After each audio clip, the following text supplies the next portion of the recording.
ये कैसे होता है, पीएच वैल्यू, हमारा जो ब्लड होता है उसकी पीएच वैल्यू पर, हमारा यूरिन होता है उसकी पीएच वैल्यू पर डिपेंड करता है। पीएच वैल्यू क्या आ रही है, 7 से अधिक आ रही है, 7.4 से अधिक आ रही है, तो क्या हो जाता है, कौन सा रोग हो जाता है, यानी कि सारे गुण बढ़ जाते हैं हमारे ब्लड के, और हमें कौन सा रोग होता है, एल्केलोसिस हो जाता है। यानी कि अब चलो इसी तरह से आगे चलेंगे हम, यानी कि जो हमारा जो रक्त जो महत्व है डेली हमारे दैनिक जीवन के अंदर जो महत्व है पीएच वैल्यू का, उसके बारे में थोड़ी बहुत जानकारी ले लेते हैं अपन। थोड़ी बहुत जानकारी लेंगे, ज़्यादा नहीं दूंगा आपको। रक्त और हमारा शरीर, अब सुनना इधर, रक्त और चौक से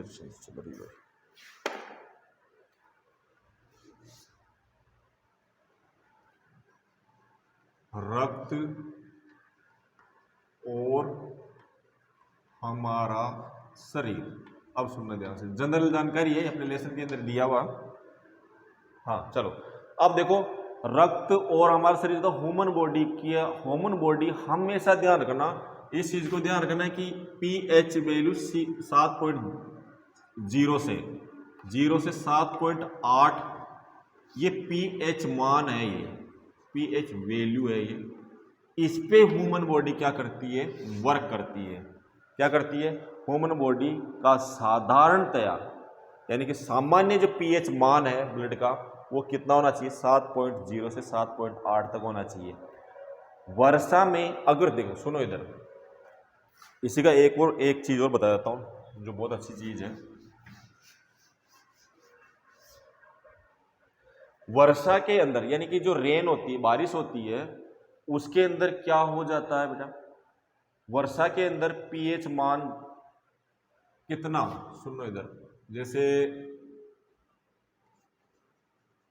ये वर्षा है, वर्षा हो रही है, यानी कि जो वर्षा होती है ना, इसको हम एसिड रेन कब बोलेंगे, इसको हम एसिड रेन यानी कि अम्लीय वर्षा कब बोलेंगे। याद रखना इसके अंदर, जब इस जल यानी कि वर्षा का जो जल है यानी कि रेन वाटर है, रेन वाटर की पीएच वैल्यू अगर मान लो 5.6 से कम हो, किससे कम हो, 5.6 से कम हो, तो इसको हम क्या बोल देंगे, एसिड रेन बोलेंगे। अब आप कहोगे सर ये कैसे होता, सुनना ध्यान से, यानी कि रेन वाटर होता है, ये वर्षा होती है, वर्षा के जो जल होता है उसका पीएच मान अगर मान लो 5.6 से कम हो जाए तो उसको अम्लीय वर्षा बोलेंगे हम, उसको क्या बोलेंगे, एसिड रेन बोलेंगे। क्या बोलेंगे, एसिड रेन बोलेंगे। अब सर एसिड रेन कैसे होता, सिंपल सी जानकारी आपको पता ही होगी, एसिड रेन कैसे होती है। चलो, बादल कौन से कलर के होते हैं, ये बादल हो गए अपने, ये बादल हो गए, ये दो बादल बना दिए मैंने, होते बहुत सारे है ना, समझना ध्यान से। और ये बादल क्या करते हैं भाई, वर्षा करते हैं नहीं करते, आपकी तरफ भी करते होंगे, वर्षा करते हैं, ये बादल वर्षा करते हैं। ये हमारी क्या है, पृथ्वी, क्या है, पृथ्वी। अब पृथ्वी के ऊपर आपने ये देख लो आप, ये हो गई, ये मेरी कार, कौन सी होगी, ये कार भी चलती है इस पृथ्वी पे। इस पृथ्वी पर मुकेश अंबानी के बहुत सारे कारखाने भी है, क्या है, बहुत सारे कारखाने भी मिलेंगे आपको। ये क्या है, ये फैक्ट्री है, इससे भी क्या निकल रहा है भाई, धुआं निकल रहा है, चिमनियों से क्या निकलता है, धुआं निकलता है। ये मेरी कार भी क्या करेगी, पॉल्यूशन फैलाएगी, धुआं निकलेगा। अब बेटा एक चीज ध्यान रखना, यानी कि कार से जो निकलेगी, क्या निकलेगी, कार से जो निकलेगी वो निकलेगी नाइट्रोजन ऑक्साइड, और इससे चिमनी से निकलेगी सल्फर डाइऑक्साइड। ठीक है, अब मुझे एक चीज बताओ, अब ये निकली NO2 निकली, SO2 निकली, यानी कि जो ये हानिकारक गैसें हैं, क्या ये हानिकारक गैसें हैं। अब यहां से इस बादलों से इसको क्या मिलेगा, जल मिलेगा। क्या मिलेगा, जल मिलेगा, नहीं मिलेगा। ये सल्फर डाइऑक्साइड है, इसको भी क्या मिलेगा, जल मिलेगा। अब जब ये जल से अभिक्रिया करेगी, जे कब, सुनना इधर, Na2H2O यानी जल से अभिक्रिया करेगी, लो साहब ये बन गया अपने HNO3। क्या बन गया, लो साहब क्या बन गया, अम्ल। अब कौन सा अम्ल है, नाइट्रिक अम्ल। इसको क्या बोलते हैं, नाइट्रिक अम्ल। यहां समझना ध्यान से, ऐसे सल्फर डाइऑक्साइड जब बादलों से पानी आएगा, उससे अभिक्रिया करने के बाद यहां क्या बन जाएगा अपने H2SO3। ये होता है सल्फ्यूरस, याद रखना सल्फ्यूरिक अम्ल अलग होता है, सल्फ्यूरस, सल्फ्यूरस अम्ल। यानी कुल मिला के बात यह है कि ये जो हानिकारक गैसें जो है हमारे पॉल्यूशन की वजह से जो बढ़ रही है, उस वो जल से अभिक्रिया करने के बाद टोटल फाइनली जो रिजल्ट है वो क्या आ गया, हमारे क्या हो गया, अम्ल का निर्माण हो रहा है। वातावरण में किसका निर्माण हो रहा है, अम्ल का निर्माण हो रहा है। अब जब अम्ल क्या करेगा, इन जल के साथ क्या होगा, नीचे पृथ्वी पर गिरेगा, तो पृथ्वी पर सुनो इधर क्या रहते हैं, ये नीचे जगह नहीं थी, ये तो क्या, पेड़ों की पत्तियां क्या हो जाएगी, पीली पड़ जाएगी, अम्लीय वर्षा से फसलें नष्ट हो जाएगी। चलो उसके बाद अपन जब खेती करते हैं नहीं करते, अपन तो करते ही हैं। अब खेत के अंदर जब ये बारिश होगी, अम्लीय वर्षा होगी, तो इसमें क्या हो जाएगा, इसकी अम्लता बढ़ जाएगी और इसका पीएच मान क्या हो जाएगा, 5.6 से कम होने के बाद अम्लीय प्रकृति की मिट्टी हो जाएगी। तो इसमें क्या हो जाएगा, अपनी फसल नहीं होगी, यानी उपजाऊ ये मिट्टी नहीं रहेगी। अब देखो, अब मुझे एक चीज बताओ, ऊसर का नाम सुना होगा। अब वो कैसे होता है, ये इसी कारण होता है। अब इसके अंदर अम्लता बढ़ गई, तो अम्ल को जब उदासीन करना हो तो उसके अंदर क्या मिलाएंगे, क्षार मिलाएंगे। क्या मिलाएंगे, तो इसके अंदर चूने का पानी, सॉरी चूना मिला देंगे, तो हमारी ऊसर क्या हो जाएगी, ठीक हो जाएगी। इसी तरह से दूसरा ले लो, जैसे अब जल है, हमारे पृथ्वी के ऊपर क्या है, नदियां बहती है। अब इसके अंदर क्या होगी, बारिश होगी, कौन सी होगी, अम्लीय बारिश होगी। तो इन नदियों में क्या हो गया, नदियों से जल कहाँ जा रहा है, झीलों में, और कहाँ जा रहा है, समुद्र के अंदर जा रहा है, जिससे जलीय जीव जंतु जो होते हैं, जैसे जलीय जीव जंतु जो गलफड़ों से अपना रेस्पिरेशन सिस्टम करते हैं, रेस्पिरेशन करते हैं, तो उनके अंदर क्या होता है, उनके फेफड़ों के अंदर म्यूकस जम जाता है, यानी कि म्यूकस जम जाता है, जिससे फेफड़े प्रॉपर रूप से काम नहीं कर पाते। और इसी तरह से समुद्र में जो कोरल होता है, कोरल भी क्या इससे प्रभावित होता है, अम्ल से। याद रखना इन चीज़ों को, ये बहुत अच्छी चीज़ थी, साधारण सी जानकारी थी, आपको दी मैंने। चलो आगे। इस तरह से मिट्टी की अम्लता को दूर करने के लिए हम कौन सा बता ही दिया अभी, चूना मिलाते हैं, या फिर कुछ मिला, चौक का पाउडर मिला लो, तो उससे मिट्टी की अम्लता दूर की जा सकती है। अब एक चीज और सुनो, एक चीज और समझनी है आपको। अम्लीय मादे में भोजन का पचना, बहुत अच्छा क्वेश्चन है भैया।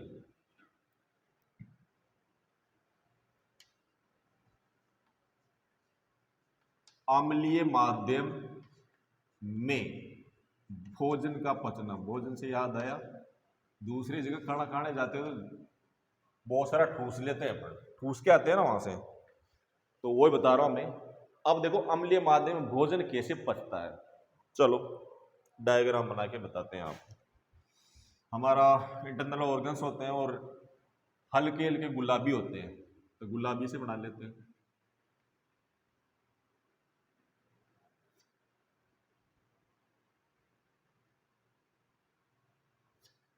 ये क्या बना दिया मैंने, समझना ध्यान से। ये जुड़ेगा अपना भाग, ये है स्टोमक, इसको बोलते हैं आमाशय। क्या बोलते हैं, आमाशय। याद आया। इसका एक अलग से जो अपना आगे एक लेसन आएगा जो पूरा ही ह्यूमन बॉडी से रिलेटेड है, उसमें मैं पूरी तरह से समझाऊंगा। इसमें थोड़ी सी जानकारी दे देता हूं आपको।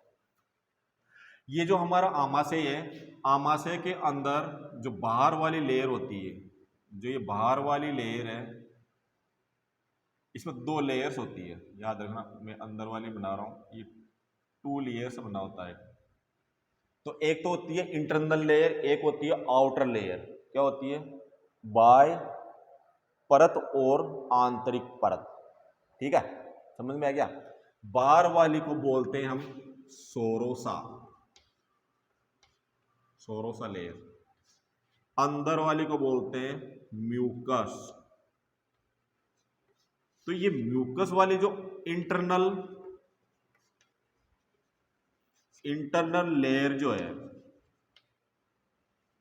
यानी कि जो आंतरिक परत है, वो क्या करती है? HCl का स्त्रवण करती है। किसका करती है? HCl, यानी कि हमारे आमाशय के अंदर क्या होती है? ये आमाशय के अंदर किसका निर्माण होता है? HCl। अब बताओ, आप एक बार बताओ, अभी थोड़ी देर पहले पढ़ा, HCl किस में आता? स्ट्रॉन्ग एसिड में, स्ट्रॉन्ग एसिड में, यानी कि प्रबल क्षार के अंदर। अब वो हमारे स्टमक के अंदर होता है, हमारा जो आमाशय उसके अंदर होता है। तो ये क्या करता है? पाचन का काम करता है। और HCl कहाँ से आता है? जो ये इंटरनल लेयर है आमाशय की, म्यूकोसा, तो उससे ये स्रावित होता है। और इस HCl का काम क्या है? पाचक एंजाइमों का, पाचक एंजाइमों का, पाचक एंजाइमों को, ये लिख लो, पाचक एंजाइमों को एक्टिवेट करना, यानी कि क्या बोलते हैं कि क्रियाशील करना। ये HCl का काम यही है। जो पाचक एंजाइम होते हैं उनको क्या करता है? ये उनको क्या करता है? उनको एक्टिवेट करता है। उनको क्या करता है? एक्टिवेट। अब अगर मान लो हम गए कहीं पर खाना खाने, क्या चले गए भाई, कार्ड आते जाते हैं ना अपने। ये चीज समझने के बाद आपको मैं इधर समझा रहा हूं, ठीक है? ये चीज समझ गए आप? स्टमक बना दिया, उधर बना दिया। अब अगर मान लो हम गए कहां पर? खाना खाने, यानी कि यार अपने घर के अंदर भी हो सकता है खाना, ऐसी बात नहीं है। कहीं बाहर जाने से बेटर है घर में अच्छा बन जाता है कभी कभी। तो उसको बोलते हैं, आप ये कर लो, लो एसिडिटी। दोनों चीज समझ लेना। लो एसिडिटी यानी कि अल्प अम्लता, इसको हिंदी में बोलते हैं अल्प अम्लता। समझ में आ गई? अब बेटा, अल्प अम्लता होती है वो कैसे? देखो नाम से पता चलता है, कुछ व्यक्तियों में HCl का स्त्राव कम होता है और भोजन पचता नहीं है। ऐसी अवस्था में अपच अल्प अम्लता कहते हैं, याद रखना। अब अल्प अम्लता कब होगी, यानी लो एसिडिटी कब होगी? जब क्या होगा? HCl का सीक्रेशन, यानी कि स्त्रवण क्या होगा?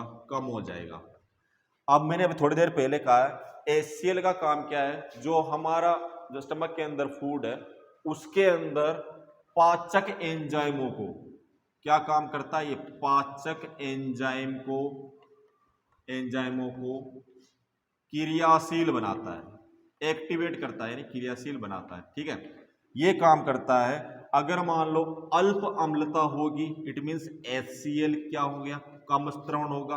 अब HCl का कम स्त्रवण होगा तो पाचक एंजाइम जो है डीएक्टिवेट रहेंगे और इसके कारण भोजन पचेगा नहीं और हमें क्या हो जाएगी? क्या हो जाएगा? हमें वो भोजन पचेगा नहीं। तो हम क्या करेंगे? अब भोजन पचाने के लिए क्या है? इन एंजाइमों को एक्टिवेट करने के लिए किसकी जरूरत है? HCl की। अब हम क्या करेंगे? जब तो हम खाना खाने के बाद क्या खाएंगे? नींबू खाएंगे। नींबू में सिट्रिक एसिड होता है, स्ट्रॉन्ग एसिड होता है, तो वो क्या काम में आ जाएगा अपने? वो जो नींबू है, वो जो लेमन है, वो क्या करेगा? इस HCl यानी कि अम्ल को बढ़ाएगा और अम्ल को बढ़ाने से ये पाचक एंजाइम है क्या हो जाएंगे? ये वापस एक्टिवेट होंगे और उस भोजन को क्या कर देंगे? पचा देंगे, जो हम बाहर से खा के आए। ठीक है, अब इसी तरह से बेटा एक चीजों से अल्प अम्लता हो गया, लो एसिडिटी होगी। इसी तरह से एक होता है हाई एसिडिटी, यानी कि अति अम्लता। ये भी लिख लो, लास्ट है ये अपना, इस अति अम्लता। यानी कि हाई एसिडिटी, इसको समझना, हाई एसिडिटी। अब चलो कोई बात नहीं, हमारा जो स्टमक है, ये स्टमक है, इसके अंदर क्या हुआ बेटा, एचसीएल क्या हो गया, ज्यादा, एचसीएल का स्तर क्या हो गया, ज्यादा हुआ। अब ज्यादा हुआ तो क्या हो जाएगा, अति अम्लता हो जाएगी। क्या हो जाएगी, अति अम्लता हो जाएगी। समझना ध्यान से, इसका कारण क्या होगा, सॉरी कारण क्या, इससे क्या होगा, हमारे जलन होगी। क्या होगी, सीने में दर्द होगा। इस तरह की कंडीशन क्रिएट कब होगी, जब अति अम्लता होगी। तो हम क्या लेते हैं, एंटासिड लेते हैं इसके लिए। आपने सुना होगा, डॉक्टर जो लिखता है हमारे को, एंटासिड लेते हैं। उसके अंदर आता है milk of magnesia, milk of magnesia होता है, यानी कि मैग्नीशियम हाइड्रोक्साइड। इसका रासायनिक नाम क्या होता है, लिख लो, मैग्नीशियम हाइड्रोक्साइड। अब यहां पे मैंने लिखा है हाइड्रोक्साइड, इट मींस क्या हुआ, OH, यानी कि हाइड्रोक्सिल आयन होते हैं। हाइड्रोक्सिल आयन क्या बताते हैं, क्षारीय प्रकृति को बताते हैं। किसको बताते हैं, क्षारीय प्रकृति को बताते हैं। अब हमारे पेट के अंदर या स्टमक के अंदर अम्ल की मात्रा बढ़ी, तो हमने क्या खाया, क्षार खाया। क्या खाया, क्षार खाया। तो वो धीरे धीरे क्या होगा, जो स्टमक के अंदर HCl क्या होगा, उदासीन प्रवृत्ति के अंदर बदलेगा, और हमारी जलन क्या होगी, बिल्कुल जलन खत्म हो जाएगी। अब वो किस तरह से होगी, जैसे हमने हमारी एसिडिटी होती है तो हम क्या लाते हैं, इनो। उसमें क्या होता है, मैग्नीशियम हाइड्रोक्साइड होता है। वो क्या करता है, क्षारीय प्रकृति का होता है, और अम्ल को उदासीन करेगा कौन, हाइड्रोक्सिल आयन। ठीक है, यानी क्षार हमें क्या करेगा, शांति देगा। अब प्रति अम्ल औषधि, ये देख लिया आपने, दुर्बल क्षार होता है। याद रखना, अम्ल के प्रभाव को कम करने वाले दुर्बल क्षार के अंदर आता है मिल्क ऑफ मैग्नीशिया, यानी कि मैग्नीशियम हाइड्रोक्साइड। तो ये क्या करेगा, हमारे अम्लता को क्या कर देगा, दूर कर देगा। ठीक है, आशा करता हूं, उम्मीद करता हूं आपको ये चीज समझ में आई होगी, और मैं PDF नोट्स भी आपके डाल दूंगा, और आप पढ़ते रहिए। ठीक है।